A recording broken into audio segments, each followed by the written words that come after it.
오늘 당신에게 성공이란 누가복음 12장 13절에서 21절의 말씀으로 여러분과 함께 나누고자 합니다.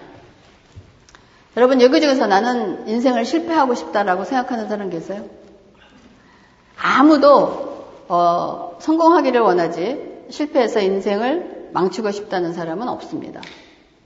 그런데 우리가 생각하는 것보다 훨씬 많은 사람들이 실패로 인하여 자책과 후회의 삶을 살고 있습니다. 그렇죠? 우리 주위에.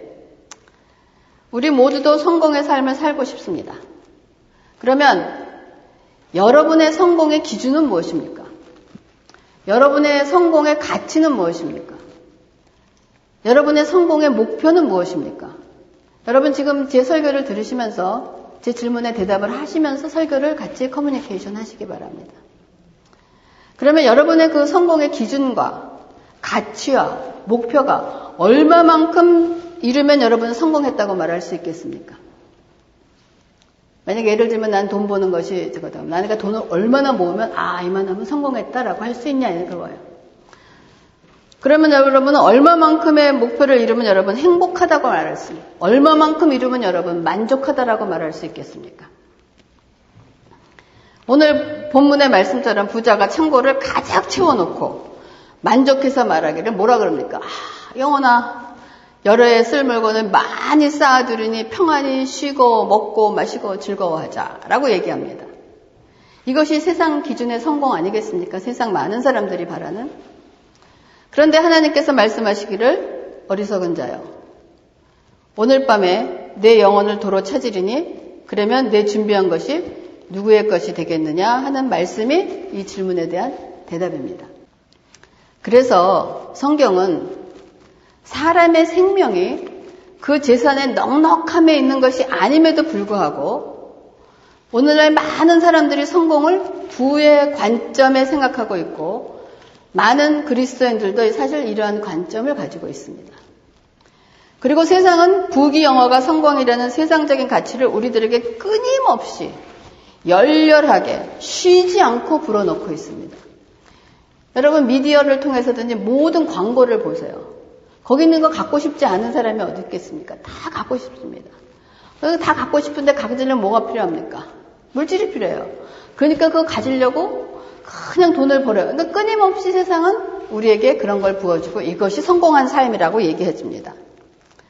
그러므로 우리 스스로에게 여러분은 세상의 기준에 따라 성공할 것인가, 하나님의 기준에 따라 성공하실까를 여러분 자신에게 물어야 됩니다. 나는 어느 기준을 따라서 성공해야 되는 것인가 하는 것을 물으셔야 됩니다. 근데 하나님께서도 말씀을 통하여 내 길이 평탄하게 될 것이다, 내가 형통하리라는 말씀을 주고 계심을 보신다면 하나님께서도 우리가 성공하기를 원하세요. 우리가 그냥 지질이 고생만 하기를 원하시는 건 절대로 아닙니다. 우리가 prosperous, 성공하기를 원하신다는 거예요. 그러나 하나님의 성공은 돈도 아닙니다. 잘 먹고 잘 사는 것도 아닙니다. 우리 어린 시절의 꿈이 모두 이루어지는 것도 아니에요. 여러분 실망하세요? 야, 이런 것이 성공이라고 생각했다. 하나님은 그런 게 성공일이 아니래. 이를 어쩌면 좋아. 그러면 하나님께서 말씀하시는 성공이란 도대체 무엇인가를. 근데 성경은 먼저 무엇으로 성공을 이루기 전에 성공하려면 어떤 사람이 되어야 한다는 전제를 말씀하고 계십니다. 무엇을 이루기 전에, 성공을 위해서 너희들이 무엇을 이루기 전에 너희들은 먼저 이런 사람이 되어야 된다라고 말하고 있는 것이 하나님의 성공입니다. 그러므로 성공의 출발점은 우리의 어떤 행동이 아니라 뭐냐? 여호와를 경외하는 것이 지혜의 근본이라는 전제, 즉 여호와를 경외하는 사람이 되어야 한다는 것이 하나님의 성공의 전제 조건입니다. 여호와를 모르는 사람은 아무리 재물을 많이 쌓아놓아도 뭐라 그러냐? 어리석은 사람이라고 얘기합니다. 오늘 본문의 비유에 나온 부자는 너무나 많은 재산을 얻게 돼서 그 마음과 마음속으로 생각하기를 내가 곡식 쌓아둘 것이 없으니 어찌할 거야. 그러니까 이런 느낌 아니겠어요? 와, 저 돈을 다 어찌할 거. 누구에게는 얘기하지 못하고 나한테는 이렇게 많은 돈이 저거를 다 어찌할 거. 이런 지금 마음이라는 거야. 우리 은지가 웃는 거 보니까 저거 굉장히 좋은가 봐. 남에게는 말도 못하고 속으로는 좋아서 어쩔 줄 모르는 영혼들이랍니까? 근데 이런 영혼들에게 하나님이 말씀하시기를, 야야, 오늘 밤 내가 너의 목숨을 가져갈 텐데 저 많은 재산 다 어찌할꼬입니다. 여러분, 속수무책입니다. 그렇기 때문에 여호와를 경외함이라는 것은 우리 삶의 설계자가 내가 아니라 하나님이심을 인정하려는 것입니다. 우리에게 나는 하나님 없이는 안 됩니다 라는 여러분 확신이 있습니까? 내 인생에서 나는 하나님 없이는 못 삽니다 라는 확신이 있습니까? 그래, 이런 확신은 어디에서 옵니까? 우리의 결단하는 의지에서 옵니까? 아, 나는 하나님 없이는 못 살아. 나는 이제부터 하나님과 생각하는 여러분의 결심하는 의지로부터 옵니까? 절대로 아닙니다. 확신은 우리가 믿음이라고 얘기하는데 이 믿음은 어디서 오는 겁니까? 믿음은 듣는 데서 오는 거예요. 그래서 들으면 어디서 나오는 겁니까? 그리스도의 말씀에서 오는 것입니다. 그러므로 만약 여러분이 성경을 읽지 않는 사람이라 그러면 여러분이 학생이고 직장인이고 뭐 나의 연세가 들었다 할지라도 나는 공부하느라고 바빠서 성경을 못 읽어. 뭐 무슨 이유서든지 성경을 읽지 않는 그리스도인이라면 제가 그리스도의 사랑으로 말하는데 여러분이 아무리 나에게 믿음이 있습니다. 내게 겨자씨만한 믿음이 있습니다. 뭐 이렇게 고백하고 한다고 할지라도 그것은 보장 없는 믿음입니다. 개런티하지 못합니다. 여러분의 삶을. 그러므로 성경은 저와 여러분의 생명 자체가 되어야 됩니다. 하나님의 말씀은 그냥 나를 어디로 인도해주는 그냥 이게 뭐라 그럴까 비상구 역할을 하는 것이 아니라 하나님의 말씀은 나의 생명인 것입니다. 그러므로 여러분의 삶의 출발점이 여러분 올바로 되어 있는가를 지금 점검하시기 바랍니다. 나는 정말 하나님을 경외하는 사람인가를 한번 점검해 보시기 바랍니다. 그리고 나서 두 번째, 하나님께서 원하시는 형통, 즉 성공의 삶을 살기 위해서는 하나님을 경외하는 마음이 있으면 그 다음은 우리가 하나님의 뭘 얻게 되느냐? 하나님의 지혜를 얻게 됩니다.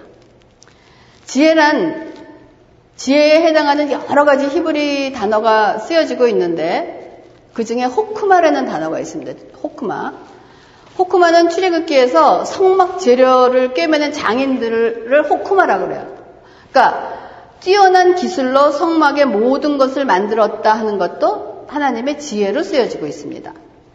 또 이사야서에서는 전쟁의 호크마라고, 전쟁하는데도 호크마가 필요하다는 거. 뭐냐? 이거는 여기서는 이기는 실력을 얘기합니다. 전쟁에서 이기는 실력을 얘기합니다. 또 에스겔에서는 푼돈을 목돈으로 불려서 부자가 되는 재주를 말할 때도 호크마라는 단어를 사용하고 있습니다.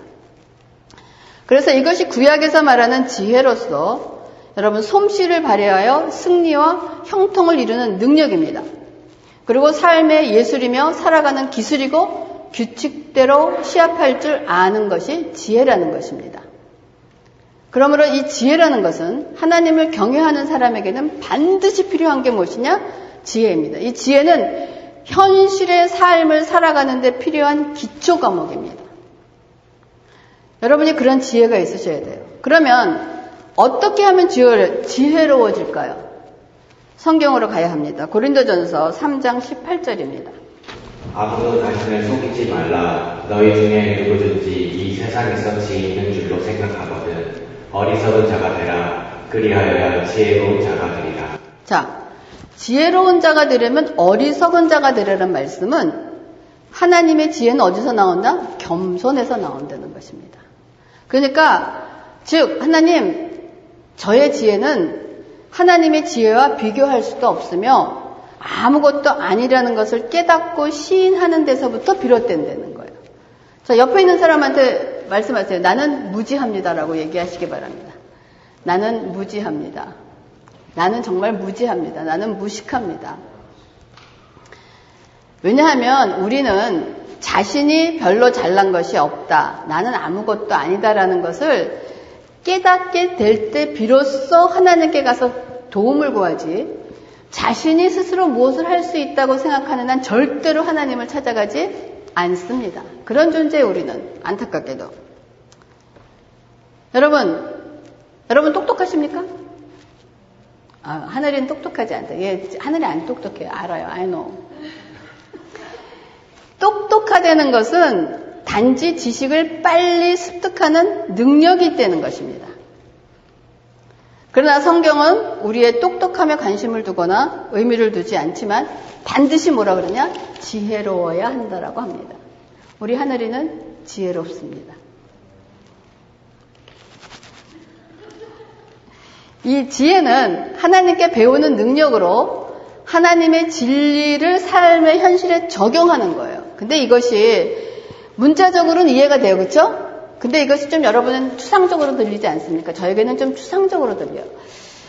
하나님의 진리를 삶의 현실에 적용하는 것이다. 이게 문자적으로는 맞는 말인데 진짜적으로 일단 좀 추상적으로 들리는데 성경에서 지혜라고 말하면 많은 의미를 내포하고 있지만 결국 지혜는 예수 그리스도를 나타냅니다. 그런데 우리가 여러분 손쉽게 지혜에 대해서 많이 접할 수 있는 성경 말씀이 지혜서라고 불리는데 그 지혜서의 말씀이 뭐가 있을까요? 잠언입니다. 잠언서인데 그 팀 켈러 목사님의 저서 오늘을 사는 잠언이라는 책에서 그분의 잠언의 주제에 대해서 이거를 잘 얘기하고 있어요. 잠언의 주제는 하나님을 신뢰하는 그 믿음을 삶으로 실천하는 것이다 라고 설명하고 있는데 이것이 바로 지혜로운 삶입니다. 아주 잘 설명하고 있어요. 하나님을 신뢰하는 그 믿음을 삶으로 실천하는 것이라는 거예요.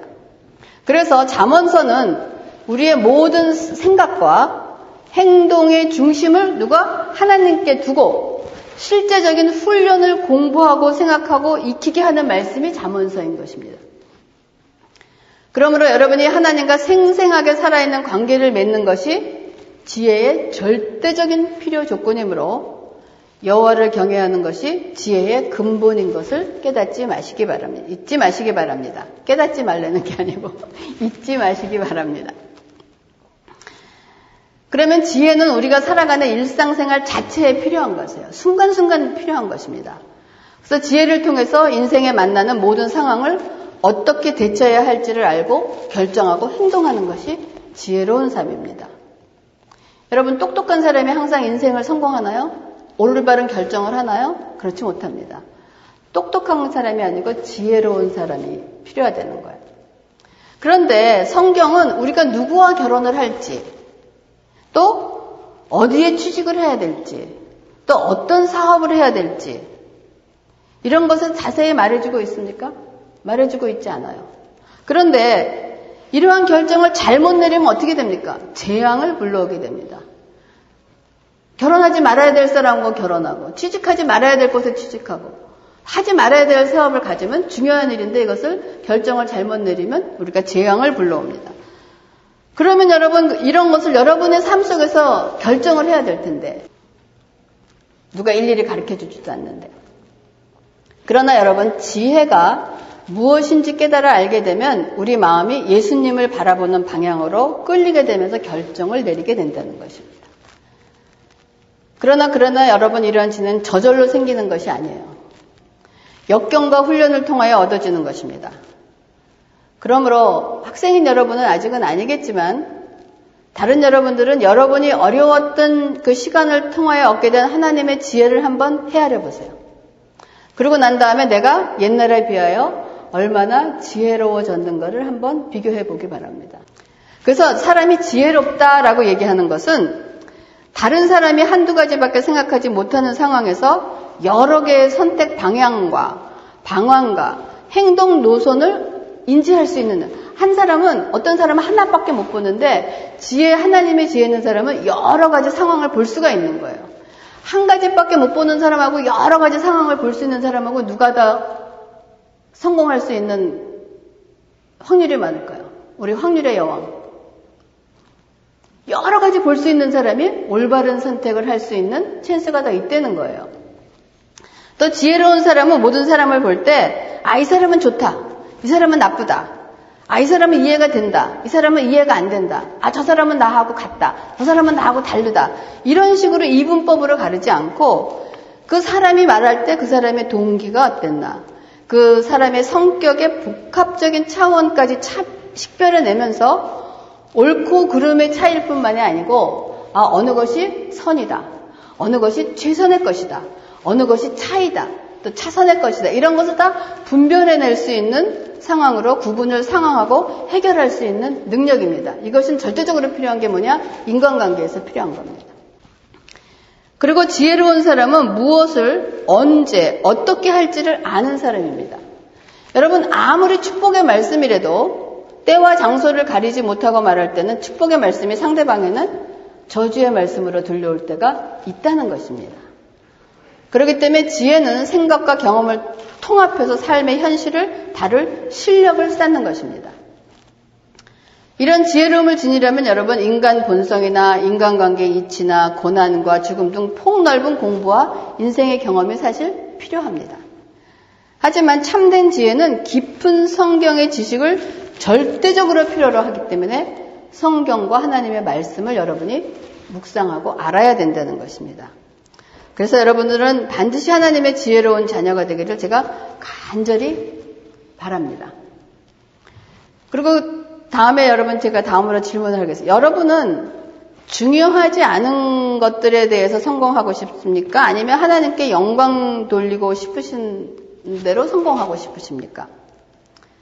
이 말씀의 의미는 여러분들이 중요하게 여기는 것이 여러분의 가치관이라는 거예요. 나는 이런 것이 중요하다는 것은 여러분의 가치관, 여러분의 지금 인생에서 가치관, 또 여러분이 공부를 할 때도 여러분의 가치관에 따라서 여러분이 공부하는 그 선택 과목이 다 달라지는 거예요. 어떤 사람은 나는 이런 가치관을 가지고 있기 때문에 이런 공부를 하고 있다 하는 이런 가치관이 있다는 거죠. 이 가치관이 세워지면 여러분은 여러분의 목표와 야망을 결정하게 돼요. 이 가치관에 따라서 여러분의 목표를 세우고 이런 일을 이루어야 되겠다는 방향으로 나갑니다.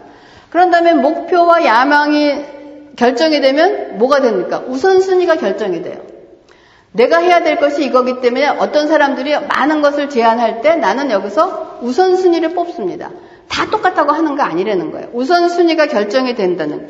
그럼 우선순위가 결정이 되면 그 순위에 따라서 여러분이 힘과 돈과 시간을 쓰는 방식이 달라집니다.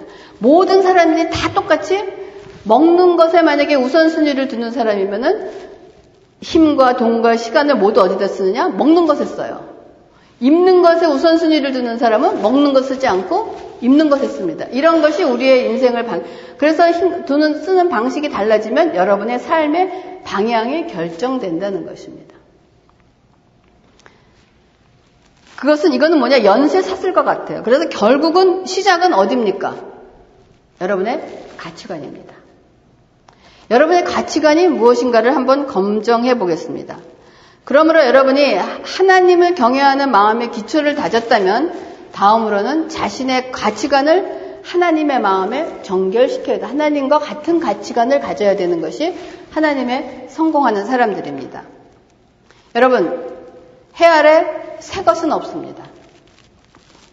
우리가 구입하는 모든 것들은 사는 순간 헌 것이 됩니다. 사는 순간 가격이 떨어지잖아요. 그렇죠? 헌 거예요.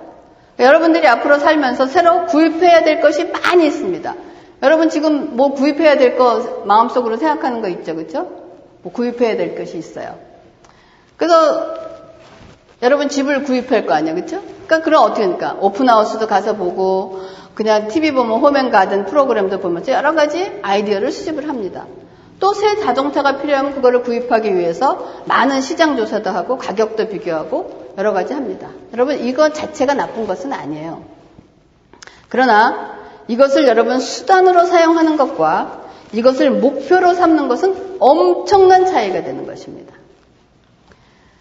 여러분 이 세상의 것들을 우리의 보물과 기쁨으로 삼지 말라는 것입니다. 즉 눈에 보이게 우리의 삶에 주어졌던 모든 것들은 하나님의 사람으로 이 땅에 살아가는 데 필요한 도구일 뿐입니다. 여러분 죽을 때 갖고 가는 거 봤어요? 갖고 가는 거 아무것도 없습니다. 그거는 우리의 삶을 살아가는 도구일 뿐이지 우리 삶의 목표가 아니라는 것입니다. 그러므로 하나님 뜻에 맞게 사용하는 것이 하나님께서 원하시는 성공의 삶을 사는 것입니다. 그래서 헛된 것들을 목표로 삼아 보물과 기쁨으로 삶아 그것에 노예가 되지 말라는 것이에요. 그러므로 예수님께서는 우리에게 목표로 살아가야 할 절대적인 가치관을 주셨는데 그것이 마태복음 6장 19절에서 20절입니다. 너희를 위하여 보물을 땅에 쌓아두지 말라. 거기는 종과 동록이 해하며 도둑이 구멍을 뚫고 도둑질하느니라. 오직 너희를 위하여 보물을 하늘에 쌓아두라. 거기는 종이나 동록이 해하지 못하며 도둑이 구멍을 뚫지도 못하고 도둑질도 못하느니라. 자, 보물을 하늘에 쌓아두라. 절대적으로 안전한 가치관을 주셨습니다. 그럼 보물을 하늘에 쌓아두라는 것은 무슨 말일까요? 여러분, 헌금을 많이 하려는 걸까요? 아니에요. 보물을 하늘에 쌓아두려는 것은 주님을 우리의 보물로 삼고 살려는 것입니다. 왜냐하면 우리가 보물이라고 생각하는 곳에 우리의 마음이 있습니다. 우리가 세상 것들을 여러분 소중히 여긴다면 우리의 삶과 마음이 세상을 따라가게 되어 있습니다. 여러분 지금까지 이 말씀을 들으시면서 내 가치관이 바로 잡혀져 있는가 스스로 묻고 점검할 수 있기 바랍니다. 나의 인생의 가치관은 정말 하나님을 경외하며 하나님의 방향으로 성공하고 싶고 하나님의 방법대로 살고 싶은 것인가 하는 것이 여러분 점검할 수 있기 바랍니다. 그리고 매 순간 삶 속에서 여러분의 마음을 하나님의 마음과 정결시켜 달라고 강구하시면서 무엇이든지 하나님의 영광을 위하여 하게 해달라고 기도하기 바랍니다. 그래서 성경은 얘기합니다. 너희들이 무엇을 먹고 마시든지 먹고 마시는 것이 우리가 얼마나 많이 일상입니까? 그거를 하나님의 영광을 위하여 하라라고 말하고 있습니다. 그래서 하나님의 경외하는 마음으로 기초를 놓고 좋은 관계를 세우고 가치관이 바로 잡혀지면 이제 성공의 삶을 쌓는 다음 벽돌은 무엇이겠습니까? 우리가 하나님을 경외하는 마음을 두고 그 다음에 관계를 잘 세우고 가치관을 바로 잡은 다음에 세워지는 것이 무엇이냐? 정직입니다. 여러분, 제가 이 설교를 준비하면서 우리 목사님이 그 시절에 꿈에 꿨다 했잖아요. 하나님의 반지, 믿음, 소망, 사랑, 이거는 우리 성경에 나오는 건데 마지막 반지를 정직이라는 반지를 줬다는 간증을 들은 적이 있죠. 왜 정직이 필요한가? 이것이 하나님의 방법으로 사는 사람들에게 필요한 것이 정직이라는 거예요. 정직이란 말과 행동이 다르지 않다는 것으로 정직의 반대는 무엇입니까? 위선이에요. 그러나 우리는 누구도 완전한 정직에 미치지 못한다는 것은 알고 있습니다. 하지만 우리는 우리의 삶을 자신이 부름받은 부르심에 일치시키려고 애쓰면서 정직하게 살려고 애쓰고 있는 중입니다. 그래서 정직은 우리의 마음과 생각과 삶이 하나가 될 때 오는 것이에요. 그러므로 우리는 우리의 어두운 부분들에 주님의 빛을 비추어주고 회개의 마음으로 이끌어 주시기를 기도해야 된다는 거예요. 그래서 하나님의 기준으로 말씀하시는 성공의 삶에 대하여 하나님을 경외하고 지혜가 있습니다. 관계를 유지합니다. 그리고 가치관을 바로 세우고 정직하고 난 다음에 이 다음에 뭘까요? 뭐가 여러분 저 안에 들어갈까요? 잠언 25장 28절입니다. 자기의 마음을 제어하지 아니하는 자는 성읍이 무너지고 성벽이 없는 것과 같으리라. 자, 그 다음에 채워지는 것이 뭐냐? 절제입니다. 여러분은 셀프 컨트롤을 해야 된다는 거예요. 옛날에는 최강의 전사들과 최고의 무기와 명장들이 있을지라도 성벽이 없으면 막아낼 수 없을 뿐 아니라 곧 죽음을 면할 수 없다라고 되어 있습니다. 그러므로 절제를 하지 못하면 적을 막아낼 수도 없고 죽음을 면하지 못한다는 것입니다. 우리의 정욕과 욕망을 제대로 날뛰게 놓아둔다면 그것이 우리를 어디로 데려갈지 여러분 두려워해야 됩니다. 요즘 세상에 가장 힘든 것이 뭐냐? 여러분 중독입니다. 중독이 뭐냐? 절제하지 못하기 때문에 오는 것입니다. 그래서 우리의 정욕을 그냥 두면 우리의 삶을 여러분 완전히 망쳐놓을 것 분명하고 정욕을 통제하지만 성공하지 않을 수 없을 뿐 아니라 여러분 파멸로 몰아가게 된다는 거 잊지 마시기 바랍니다. 그러면 이런 육신의 정욕을 어떻게 할 것인가 이거예요. 그러니까 육신의 정욕이란 우리의 죄성을 가진 인간인데 이거는 말합니다. 인간이 가진 속성이기 때문에 인간 스스로 작정하고 나는 하지 말아야지 하고 끊을 수가 없습니다. 이것을 할 수 있는 것은 뭐냐? 우리의 삶 속에서는 이미 십자가에 못 박혀 죽으신 예수 그리스도밖에 없으시다는 것. 그 말씀이 갈라디아서 5장 24절입니다. 그리스도 예수의 사람들은 육체와 함께 그 정욕과 탐심을 십자가에 못 박았느니라. 그래서 여러분 아무리 똑똑하고 지능지수가 높고 수많은 학위를 가지고 있어도 여러분 육신을 정복할 수 없습니다. 그렇기 때문에 세상에 많은 유명 인사들이나 고위공직자들의 그 인생에 몰락하는 것을 우리가 볼 수 있습니다. 왜 그렇습니까? 육신은 모든 것을 구원하지 않고 버티면서 우리를 비웠습니다. 네가 그걸 유혹을 버틸 수 있어? 못해. 그러나 이것을 꼼짝없이 이길 수 있는 것이 뭐냐? 예수 그리스도의 십자가라는 거예요. 그래서 하나님의 말씀이 여러분 안에 있어야 된다는 것입니다.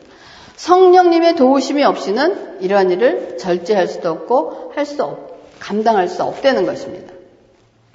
그래서 여러분 하나님을 경외하는 지혜가 있고 관계를 잘 유지하고 가치관이 있고 정직하고 절제하고 난 다음에는 뭐냐? 권위에 복종할 수 있어야 됩니다. 성경은 그리스도를 경외함으로 피차에 복종하라고 되어 있어요. 우리는 삶의 모든 영역에서 그리스도께 복종하면서 인간관계 속에서도 피차 복종할 줄 알아야 됩니다. 그러므로 복종의 삶으로부터 익스큐즈 받은 사람은 없어요. 항상 명령만 하는 사람은 없습니다. 명령도 하고 복종도 하고 이것이 다 함께 가는 거예요.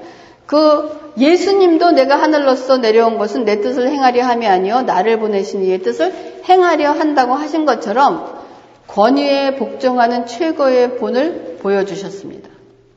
그래서 여러분들이 지금 이 도표를 보면서 그래도 나는 저 정도는 할 수 있어. 내가 하나님을 경외해. 또 관계 유지도 잘 되고 있어. 내 가치관도 바르게 돼 있어. 난 정직한 편이야. 난 절제도 가능해. 또 피차에 복종하는 것. 저 정도라면 하나님의 성공하는 삶에 나는 궤도에 들어있지 않을까라고 생각할 수 있지 않겠습니까? 근데 문제는 우리의 삶이 항상 우리가 원하는 대로 돌아가지 않는다는 거예요. 우리의 삶이 우리가 원하는 대로만 돌아가면 저거 지키는 데는 문제가 없습니다. 근데 항상 우리가 생각하는 대로 인생이 돌아가지 않는다는 거예요. 그리고 포기할 수도 없고 피할 수도 없습니다.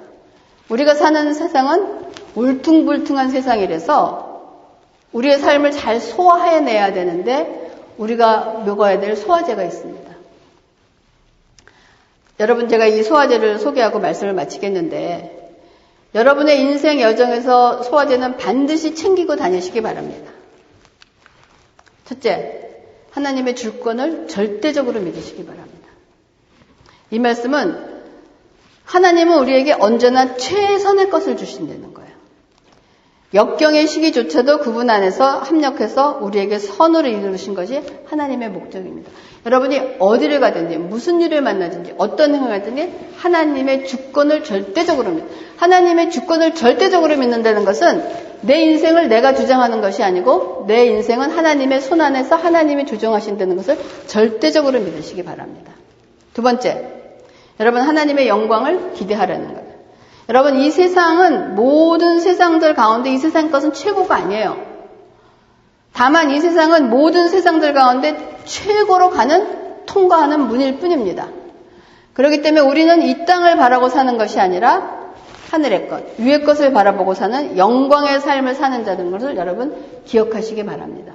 그래서 여러분이 세상 것의 욕심과 어떤 유혹이 올 때 나의 삶을 이 땅에서 사는 것이 아니고 하나님을 바라보고 살기 때문에 하나님의 것을 택하는 자가 되는 것을 여러분 잊지 마시기 바랍니다. 세 번째, 여러분 하나님의 선물을 누리시기 바랍니다. 여러분 오늘을 붙잡으시기 바랍니다. 막연한 미래 때문에 오늘의 행복을 여러분 놓쳐서는 안 돼요. 여러분은 오늘의 축복을 놓쳐서는 안 됩니다. 여러분의 행복은 이런 사람 참 많아요. 지금도 좋은데 이거 다 내일은 어떻게 될까? 이 불안과 염려 때문에 오늘을 살지 못하는 사람들이 너무나 많이 있습니다. 그렇기 때문에 우리는 순간순간을 누리며 하나님께서 주어진 위치에서 주어진 삶을 여러분 열심히 사시기 바랍니다. 그리고 네 번째, 하나님의 임재를 신뢰하시기 바랍니다. 하나님이 함께 하심을 믿으라는 거예요. 여러분이 혼자가 아니라는 거예요. 성령께서 함께 하시고 여러분과 함께 하신다는 것입니다. 그래서 무슨 일이 닥쳐와도 우리는 아버지와 함께 앉아서 그분을 즐거워하고 그분을 사랑하고 신뢰하며 동행하는 것입니다. 여러분 도저히 이해할 수 없는 일이 일어날지라도 우리는 그저 하나님의 엄지손가락 하나만 붙잡고 있어도 아버지께서 우리를 거뜬히 헤쳐나가게 해주실 것이라는 것입니다. 지금까지 제가 장황하게 여러분에게 말씀드리는 것이 성경에 말씀하시는 성공하는 삶이라는 것입니다. 여러분, 이 말씀을 들으시면서 여러분은 어떤 생각을 하십니까? 난 성공하고 싶다라는 생각이 드십니까? 아니면 나는 이미 성공한 사람이야 라는 생각이 드십니까? 저와 여러분은 이미 성공한 삶을 살고 있는 사람입니다. 그렇기 때문에 여러분의 비전을 바꾸시려는 거예요. 내가 성공한 삶을 살기 위해서 몸부림치지 마시고 이미 성공한 사람으로서의 성공한 자의 삶을 사시려는 거예요. 여러분, 성공하기 위해서 발버름치는 삶과 이미 성공한 자로서의 성공한 자의 삶을 사는 것은 천지 차이입니다. 저와 여러분은 이미 성공한 사람입니다. 그 성공한 자답게 성공의 삶을 살기를 바랍니다. 그래서 저에게 성공한 삶이 저에게 무엇이냐라고 물으신다면 새삼교회의 표어처럼 하나님이 나를 기뻐하시고 내가 하나님을 기뻐하는 삶이 나에게는 성공입니다. 하나님이 나를 기뻐하시고 He knows my name. 하나님이 내 이름을 아시고 내가 하나님을 알고 하나님이 누구신가를 알고 사는 삶이 그 외에 더 바라는 성공의 삶이 어디 있겠습니까? 저와 여러분은 이미 성공한 자라는 것을 잊지 마시고 이제부터는 성공을 위해 달려가는 자가 아니라 하나님께서 그 성공을 누리고 이웃에게 베풀며 살아가는 저와 여러분이 되기를 주님의 이름으로 축원합니다. 기도하겠습니다. 하나님 감사를 드립니다. 우리는 이미 하나님 안에서 성공한 자임을 감사를 드립니다. 이제는 성공한 자로서 하나님의 뜻에 맞게 하나님의 뜻을 이루어드리는 삶을 살아가는 저희가 될 수 있도록 인도하시고 축복하여 주시옵소서. 아버지 감사를 드리면서 모든 말씀을 예수님의 이름으로 기도합니다. 아멘.